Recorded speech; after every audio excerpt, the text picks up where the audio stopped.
Abbas Mutongore akamara imyaka 8 ari hanze yo kusimbu yazo mu kanisa akatungera yo kutambirwa amaguru baga ukatekiza amaguru gakakokota nano mukono kunagira mu irwaro bangira ngo ni stroke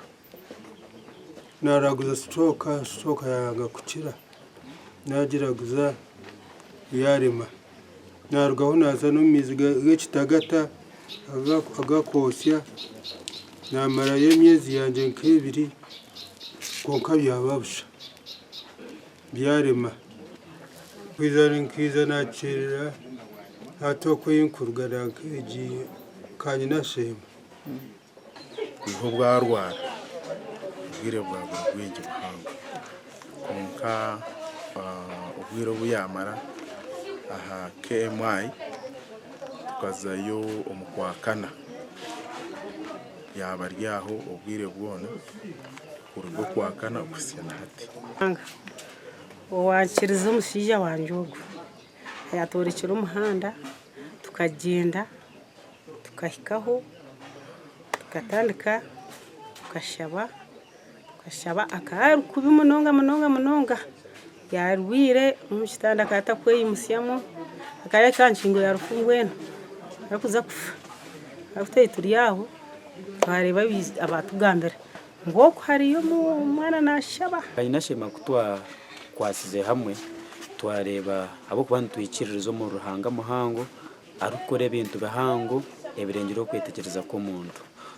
tukamuhongera ruhanga turukumanya ngo ruhanga nabasa ahabo kuba tine kirema ruhanga wamwe kwata Oguhati yagariciro mu makage kandi ayinamagara marungi omakura gandi yo munyishingiro kazi wa Bushenyi Annette Mugisha ashabera bebembezo mu rubuheju obutashorora babantu bahwera abantu mu district eji abirari ha mukoro go kurundana sente zo kumarira ekereziya ya St Jude yo mu town council ya Nsika twinira misogito aha ruhor kureba ko muntu ndiza kwando twamisiriza ngo ruhanga hamwe naci nitwe. I have never seen civil servants, the technical part of us contributing to such a cause. So I wish other districts, but now since you are the chairman or president of Hulka, deputy, congratulations. Ogomtema oguhisie in other districts. As the million gani kumenina nemetwaro 12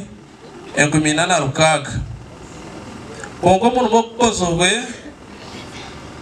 agerezia ha tuzo million zukaga nemetwaro 17 kakaga na rukaga. Enda kubasima abuktaho aganye gona mukozo kumugomana ejekerezia ni mpango kandi elyo umukerezia zirabesire burungi umuruhwejo kandi ekerezia yetawuni Poro gugubanze n'ekitambo cha misa cyabembere Reverend Father Alex Mugasha kandi ashabira bikiriza kugumana basima ruhanga butosha gasha kwa maiko twakire na Juliet Charles